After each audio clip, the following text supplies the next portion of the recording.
At a 2005 memorial for the victims of the Srebrenica genocide in Bosnia, a Muslim prayer leader said that, quote, "Evil is forever, but not absolute.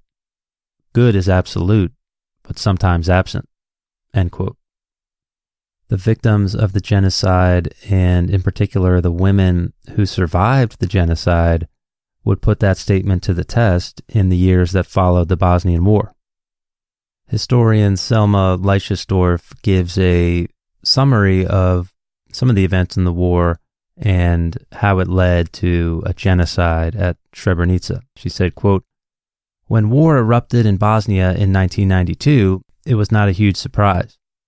What used to be Yugoslavia, the multi-ethnic communist state held together for decades by Marshal Josip Tito, was crumbling. New nations based on old ethnicities began to declare their independence. Bosnia did so in 1991.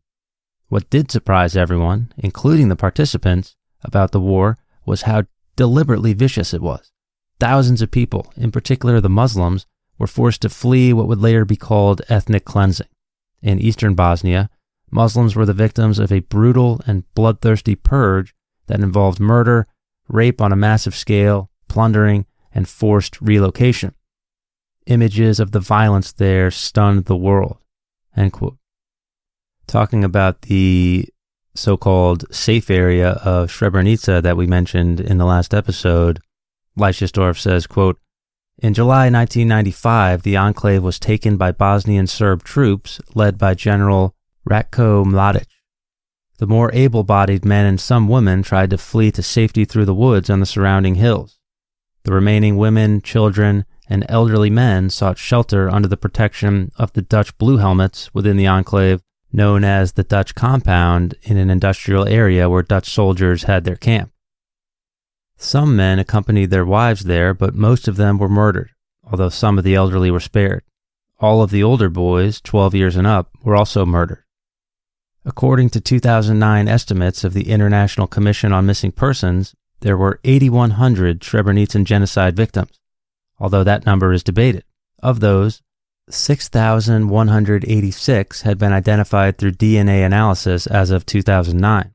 Men were not the only victims. Information on the number of women and children killed is still coming to light. More than 5% of the victims were younger than 15, end quote. I think that's a pretty good overview of the genocide and what happened, and probably the first question you might be asking is, who is to blame? Many to this day are upset and blame the UN as a whole, and in particular, the Dutch UN peacekeepers who stood by and watched as men and women were separated in what was surely a sign of the murders to come. Some have blamed U.S. foreign policy or the weakness of the UN to back up their promises, or NATO. Interestingly, some have even said this genocide had the character of the Holocaust during World War II, where perhaps psychological effects like conformity or the bystander effect could play a role.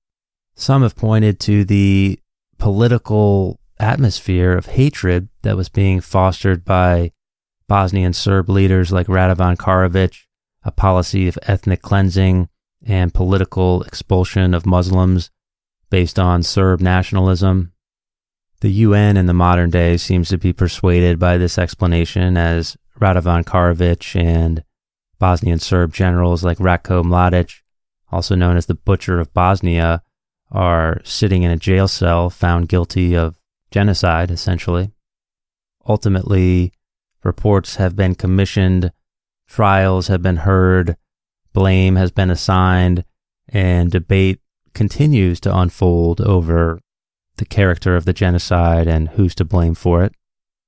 But in the aftermath of this horrible event, few have paused to focus on the actual victims, what their lives were like, how things changed over the course of the war, how they lived before the war, how they continue to live, how they try to remember the genocide, and how that affects them psychologically.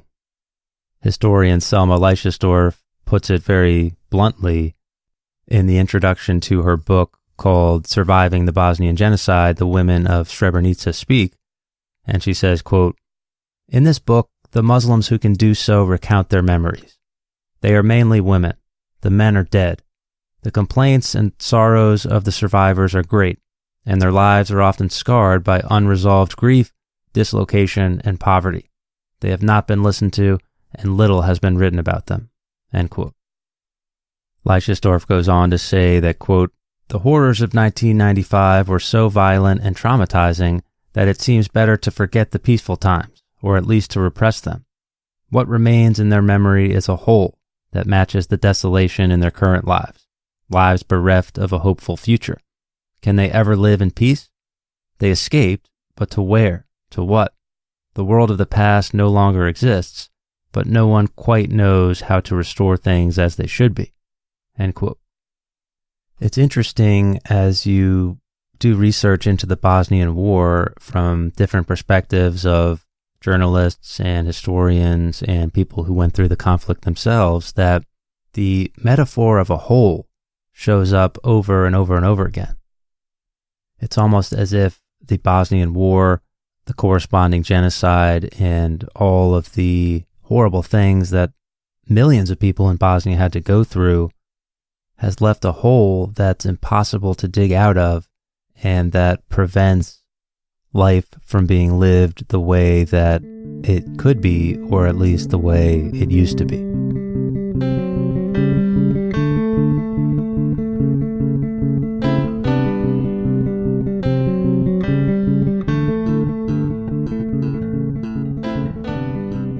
Historian Selma Leydesdorff's book about the Bosnian Genocide and the women who survived it is an example of what's called oral history. She went out and over the course of years lived with, interviewed, got to know the women who lost their husbands and lost their sons in this genocide.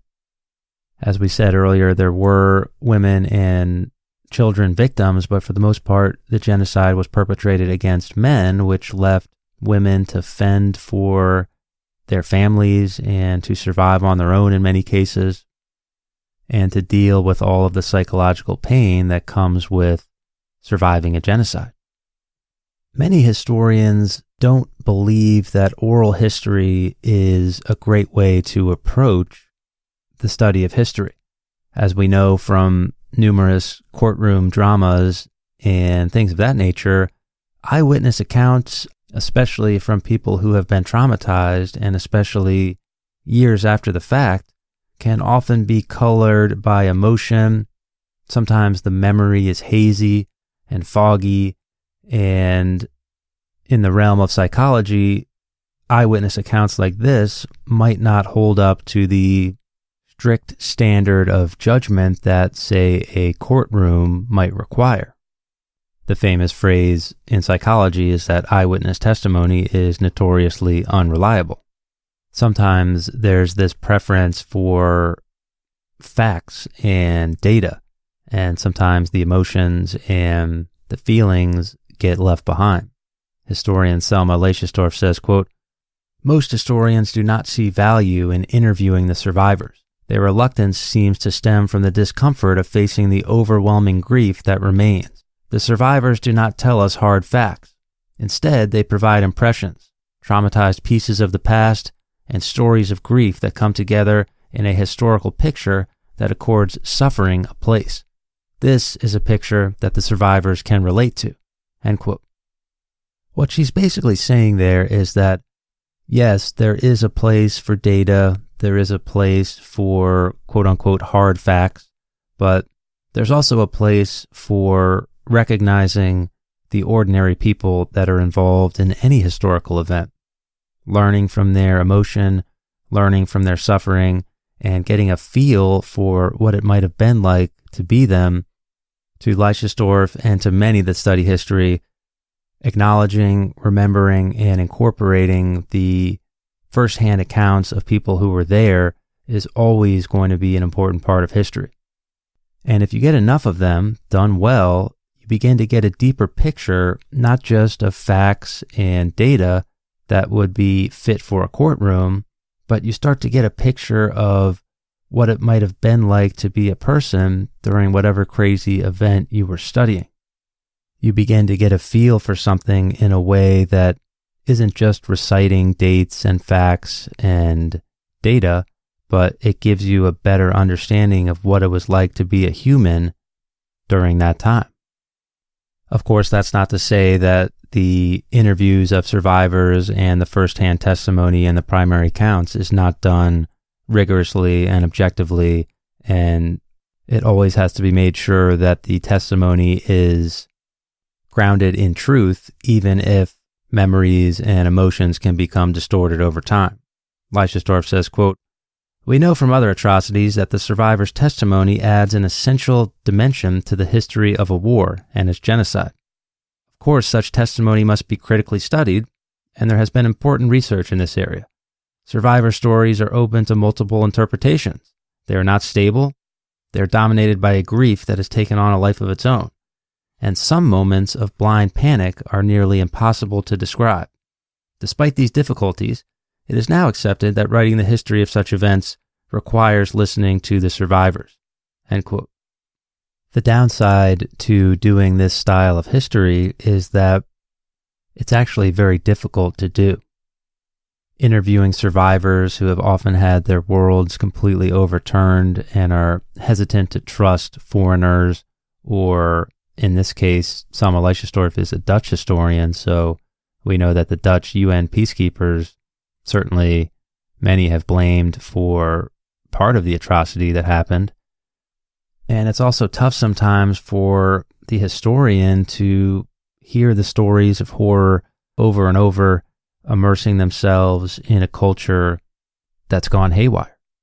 Some of the interviews that Leydesdorff does in the book are heart-wrenching and difficult to get through, but it's also important to recognize that the opportunity for these women to have their stories remembered and to have their stories told is important. Sometimes the saddest stories are not the ones you think they might be. For example, what often hit me as I was reading the book was the stories of the goodbyes. Wives and mothers saying goodbye to their husbands and sons in the final moments before the genocide, not actually knowing that they would never see their sons or their husbands ever again. One woman recounted the final moments before she said her final goodbye. Quote, "When we came to the Chetniks, they said immediately that my son had to go to the right and I had to go straight on.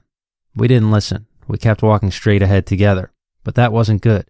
They followed us immediately and said that he had to go right and I had to go straight on. I didn't want that, but they grabbed him. I pulled him to me and they pulled him away. I begged them to let him go. Please don't do this. He is my only child. He hasn't hurt anybody. If anybody is guilty, it's me. Take me. They cursed and pushed me. They hit me. I couldn't do anything. They were stronger and armed, and so they took my child. The only thing Ricky could do when he realized what was happening was to look at me, and I looked at him. It was a brief moment. Huge tears rolled down his cheeks. He hugged me, kissed me, and said, 'Go, mother, please.' They grabbed him. I couldn't walk any farther. I knelt down and begged them, 'Please, kill me, kill me. You've taken my only child. I don't want to go farther. Kill me and end this.' They began to yell, scream, curse me, curse my Muslim mother, Izetbegovic, the Bosnian leader. They told me to go away and that they would bring my child back, and they only wanted to question him. I said to them, 'If you are going to give him back, then give him back now. I won't leave. If you won't give him back, then kill me.' One of them took a gun and pointed it at me, but another one told him not to kill me." End quote. Looking back at this moment in the present, the same woman said, quote, "My life stopped in 1995 when I realized that my son and husband were not coming back. Since then, I am a robot that gives itself orders." End quote. Another sad example of this lack of closure and an inability to say goodbye came from a different woman who said, quote, "I can't describe saying goodbye. My son's last words were, 'Mother, we are going now. Take care of the children.' Then they left and I haven't heard from them since." End quote. Leydesdorff describes how sometimes when these women were telling this story, there's a phenomenon where they just became silent, totally emotionless, and in some ways not particularly responsive, and she calls it crying silently. Quote, "I was still learning how to witness by crying silently, as I later named it. This is weeping without uttering a sound. Occasionally, I entered a hall in Bosnia where 10 women would be crying silently. It was always a disconcerting experience." End quote. As if the sadness couldn't get more real, what's also striking when thinking about these women who survived the genocide is the fact that in the modern day, at least at the time that the book was published in 2011, they lived in pretty horrible conditions. So there's still what are effectively relocation camps or refugee camps in Serb-controlled Bosnia. While for the most part there is things like electricity and running water, a lot of the neighborhoods are dirty, a lot of the floors in houses are still made of dirt. Some women get compensation from quote-unquote war damages, but it often took years to get, and it isn't very much to live on. The Dutch government actually gives money to Bosnia as sort of a way to say sorry after all these years, but ultimately it doesn't do much, and these women are living without their husbands, without their sons, and they were kicked out of their homes, so they don't even have a home to go back to, even if some of them probably don't want to go back. One of the interesting things that Leydesdorff does in her book is she compares how the women felt about their sense of community and how they felt about themselves and their families and their place in the world. She compares all of that stuff after the Bosnian War and after the genocide with the way things were before. I think sometimes it's easy to sort of pigeonhole a victim of some sort of historical atrocity and really only focus on the genocide or the war or the event without talking about some of the stuff that led up to it and maybe ignoring some of the ways that things change over the course of time. Overall, the women of Srebrenica had a whole mix of different upbringing. Before the war, some were educated, some were not. Many were married, and there were very different marriage customs in rural Yugoslavia than we might be familiar with today in the West. Each person was different, but many women lived difficult lives before the war, and many lived busy and carefree lives that they look back on with good feelings. One woman talks about what life was like before the war. Quote, "We grew wheat, and when the mill was grinding white wheat, my mother took our wheat there to be ground.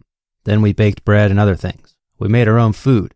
We made sure that the grass grew. We had wheat, beans, potatoes, vegetables, everything. We only bought what we didn't produce ourselves, but we produced most of what we needed. We had everything. We had meat, chickens, sheep, milk. We had everything in our home. I helped my mother with the cooking. I knitted and crocheted, that kind of thing. I did many things. I'm still good at using my hands. I know how to do things, and I love doing them. I can't sit still and do nothing. I love to be busy." End quote.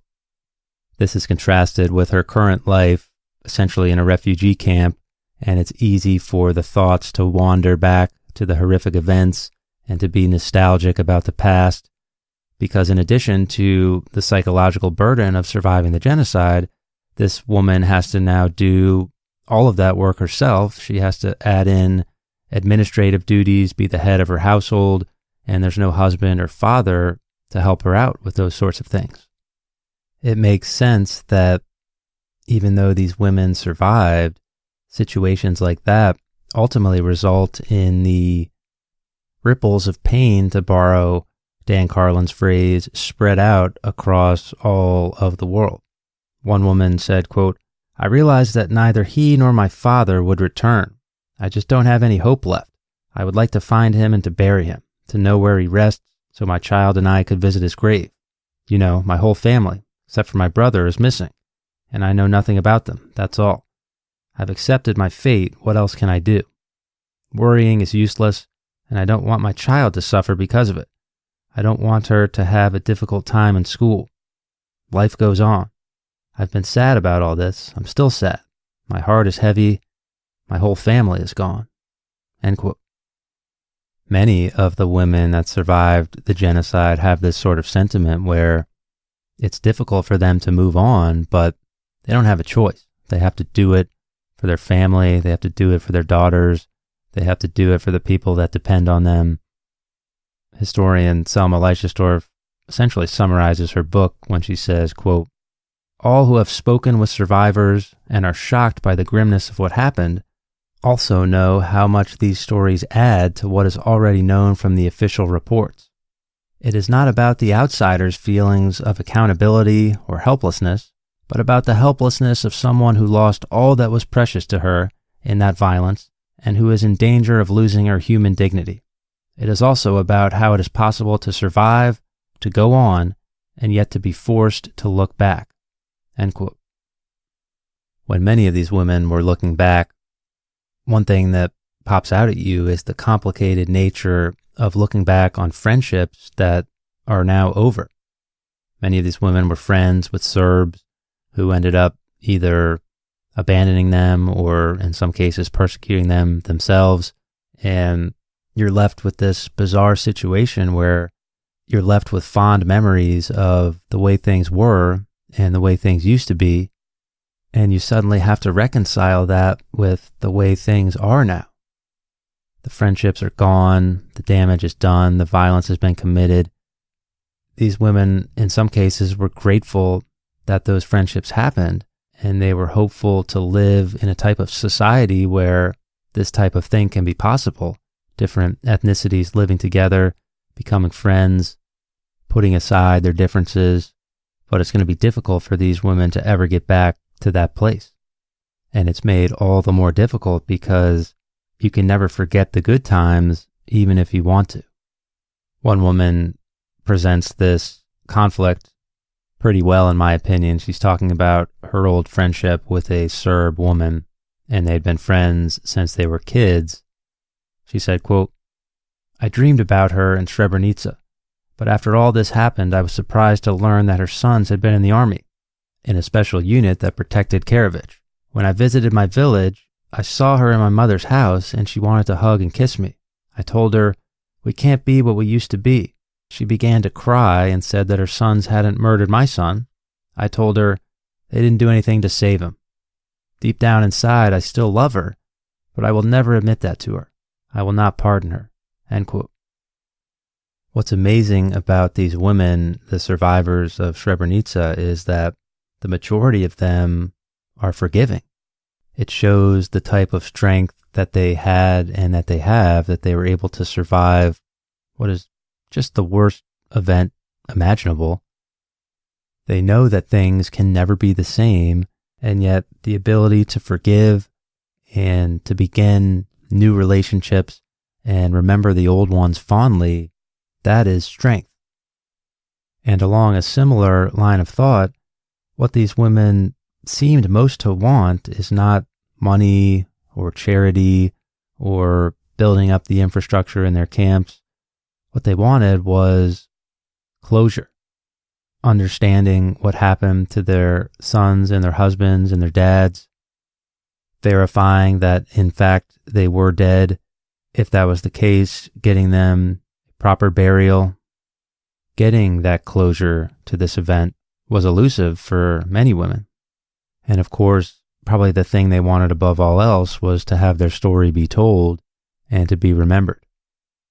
Another sad element of the whole situation at Srebrenica in 1995 is that many of the victims there were actually double or triple victims at that point. They were already the survivors of mass murder, and they were already refugees, and now they had to deal with a genocide on top of all that.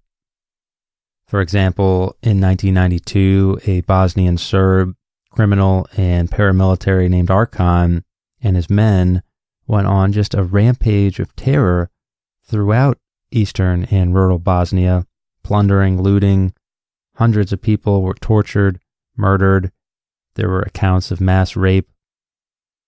And much of this was done as neighbors and former friends either participated or at least were there, stood by, and did little to help. One woman recounts this reign of terror in 1992, talking about being rounded up and brought to a school. Quote, "One officer, whom I did not know, ordered all those on the floor to get up and to line up in front of the wall with their hands up, At that moment, I noticed they had sustained severe beatings. The Serbs began to beat them again. The gymnasium was so packed that we felt like sardines. I think at that moment there were around 1,000 men. When we finally entered the gymnasium, members of the military unit began entering the gymnasium. They began to call the roll of people by their names and family names. They were killed on the spot. The Serbs did not use firearms.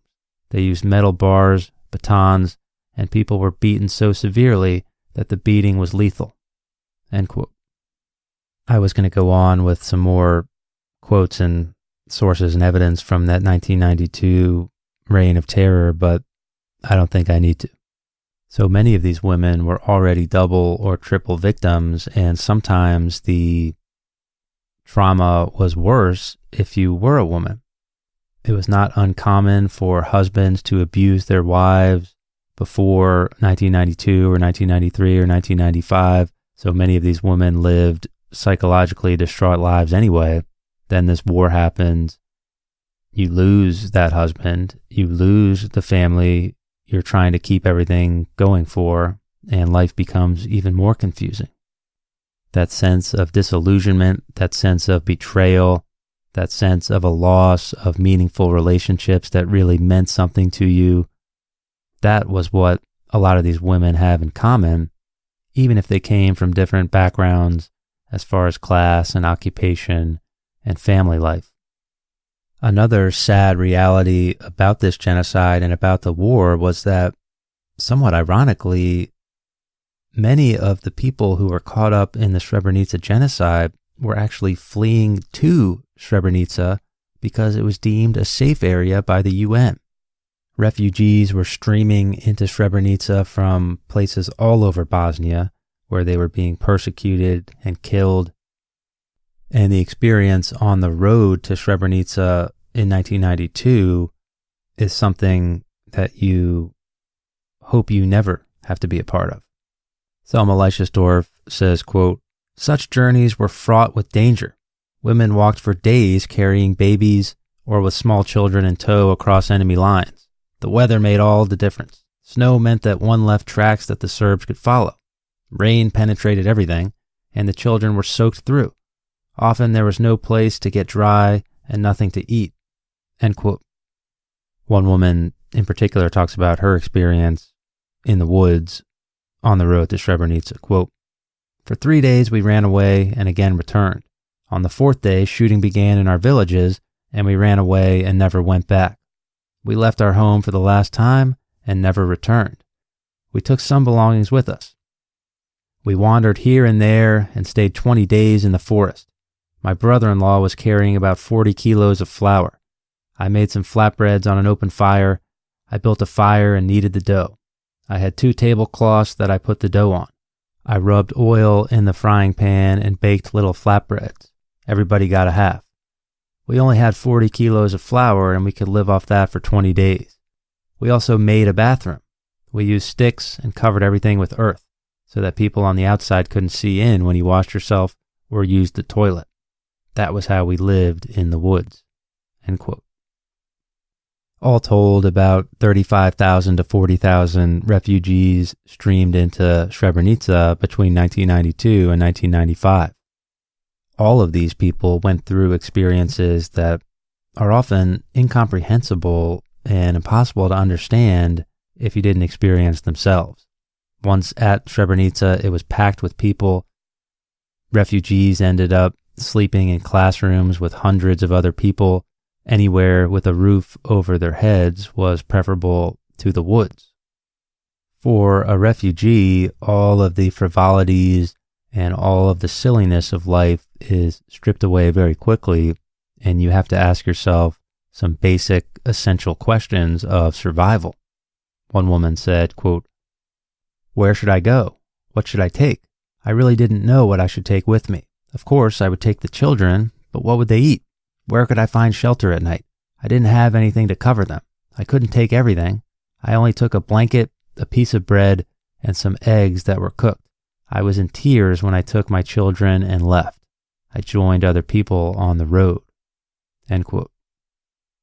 It's no surprise that many of the women who look back on having to ask questions like that and having to remember situations like that through no fault of their own, it's no surprise then that many in the modern day are depressed, disillusioned, broken. One survivor says, quote, "Years have passed and I still have the feeling that I am dreaming. This didn't happen to my land and my people. No matter how great the wounds and the pain, I see it all as in a dream, a mystery, something that I cannot explain." End quote. Once in the town of Srebrenica, Muslim victims and refugees and residents of the town did whatever they could to normalize life, to make things as normal and easygoing as possible for them, their families, and their children in this horrible situation. Families in the town took in huge numbers of refugees. In some cases, there were houses with one family per one room. In perhaps dozens of refugees could be in one house. Other refugees spent much of their time in hiding, moving from one cellar to the next cellar. A lot of people stayed indoors, hidden, literally for years. But many of the women of Srebrenica made attempts again to normalize life. They made sure upkeep at the library was going well. They helped the elderly. They did what they could to stay busy. They cleaned. They organized schools and sports. There was a infamous, I should say, shelling of a children's soccer field in 1993 by the Bosnian Serb army that gained some international attention. Here's a woman remembering the day she had to come to the horrible realization that her son was one of the kids that was killed in this attack on the civilian soccer field. Quote, "I didn't think about my son because he was somewhere down in the house, I thought. Once we realized he was dead, we went there. They were laid out on the ground. Blankets were wrapped around them. There were 20 bodies in a row. It hurts to talk about it. I kneeled and bent over his body. I could feel it. It was as if he was still alive. Someone threw water on me and I came to. They took me behind a wall, but I could still see him. I had enough strength to look at him, as though he was still alive." End quote. With tragic events like this happening pretty regularly at Srebrenica between 1992 and 1995, it's worth mentioning that maybe the hardest decision that mothers and fathers had to make during this time period was, do I send my kid away if I get a chance? Every now and then a UN truck would arrive, or there would be some opportunity to forge a treacherous path to Bosnian territory, and you had to make this decision. Is it worth the risk to get my child to safety, or is it better if I stay close and protect my child myself? In a lot of ways, it was a no-win situation. Selma Leydesdorff talks about what it was like to interview the mothers as they faced this terrible decision they had to make. Quote, "In 1993, they were offered the opportunity to send their children away in trucks in order to avoid the fate of the children who stayed. There is always a long pause at this point in the interviews. Those who did not send their children away in 1993 often have regrets now. Those who did send them away are haunted by guilt feelings about the premature separation and have uncomfortable flashbacks of that time." End quote. Making difficult decisions like this and doing your best to try to make life as normal as possible for your family and your children was what most of the women of Srebrenica spent their time doing from about 1992 to 1995. Many also helped in trying to get food when the UN dropped boxes of food and supplies onto the safe area. As mentioned in a previous episode, these UN food drops could be dangerous and violent at times. Unarmed people rarely got parcels of food and supplies. At night, you could be hit by one and severely injured. One survivor said that the Muslims fought the Serbs by day and each other by night, implying that these UN food drops were dangerous situations. Overall, it seems like most people in the village were just decent people trying their best to be decent in an indecent world. Sadly, they didn't always succeed.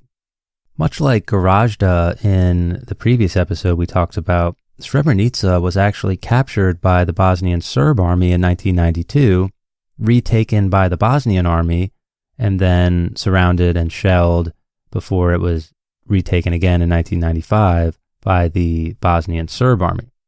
The reality of the situation was that when Muslims retook Srebrenica back from the Bosnian Serbs, there were thousands of Serb victims who were victimized at the hands of Muslims.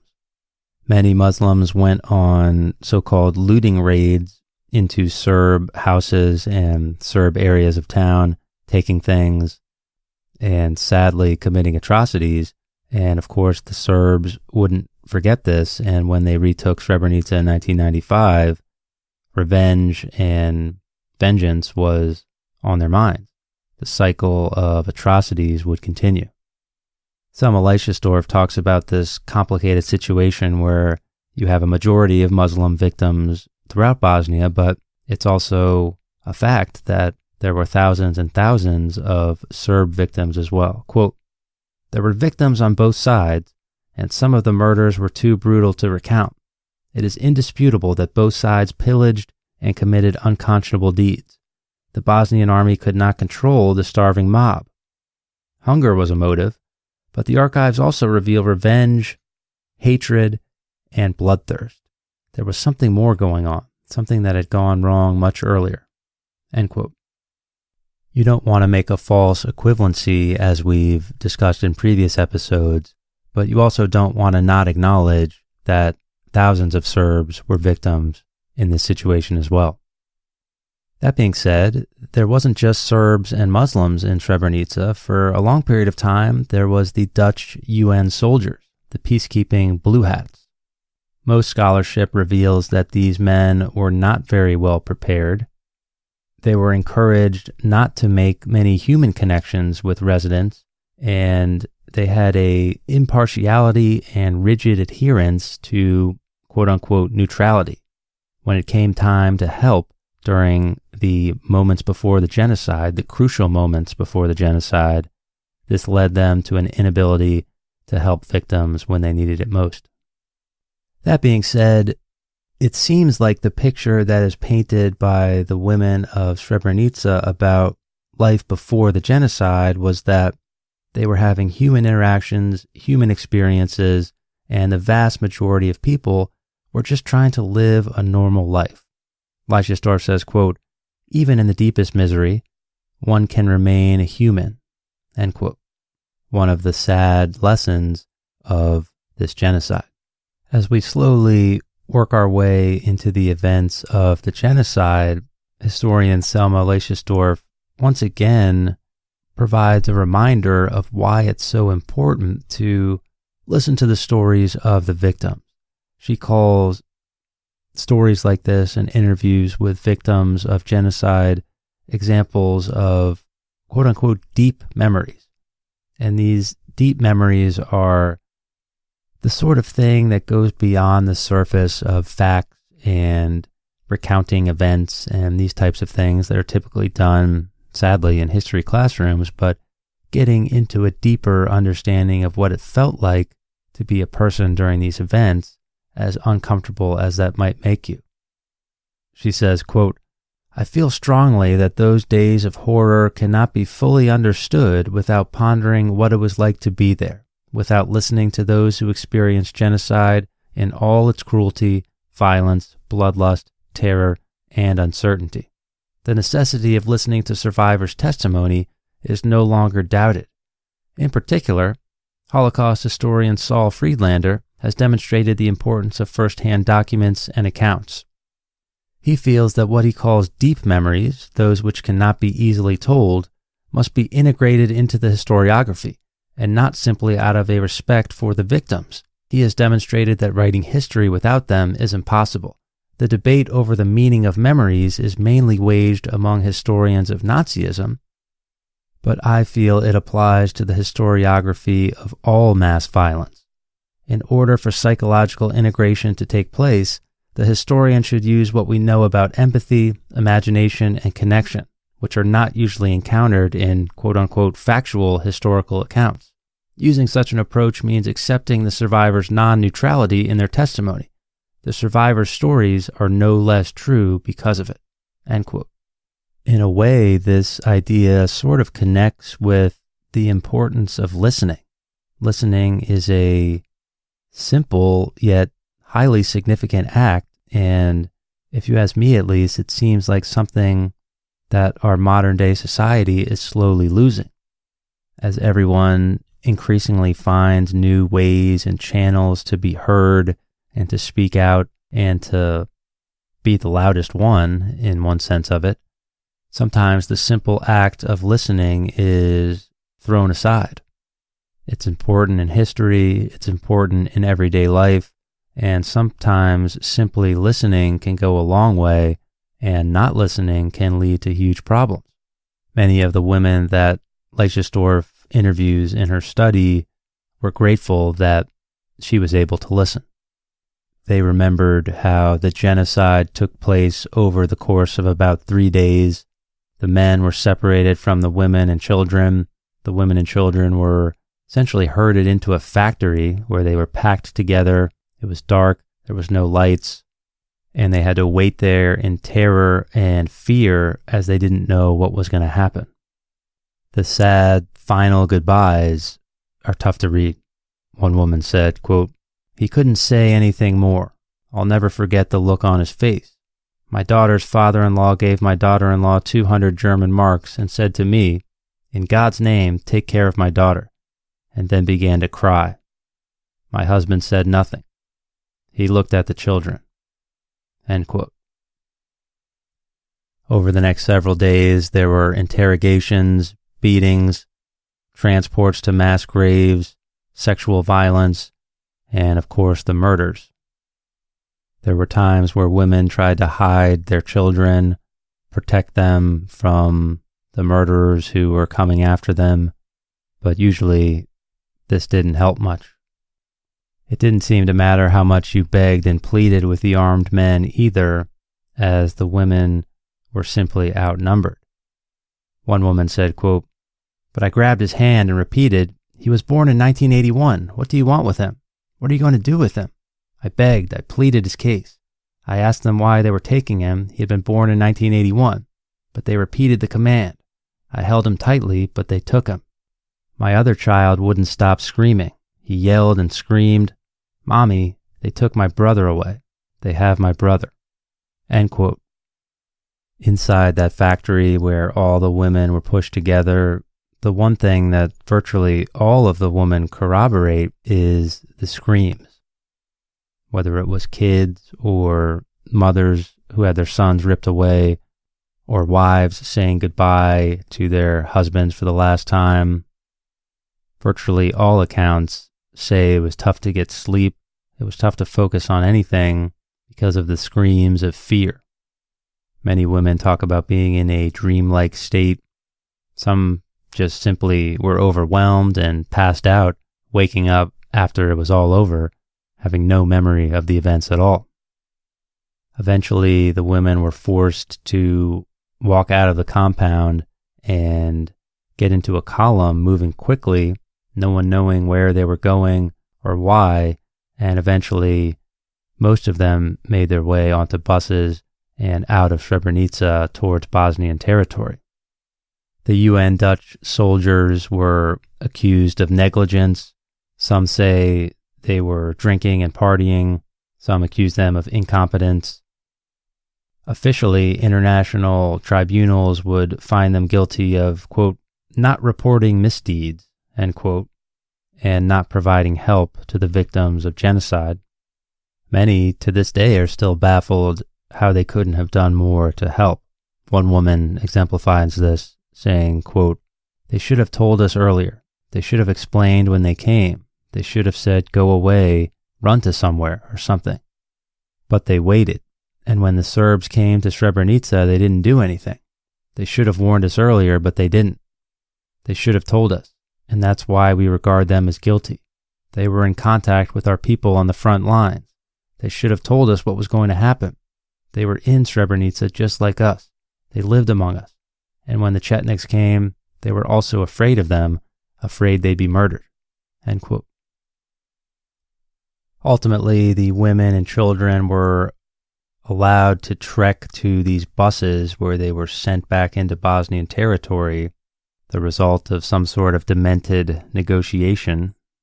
But for many, it still wasn't over. The Bosnian Serb forces continued to separate women from their children, and you had to be lucky to make it through. This family was not.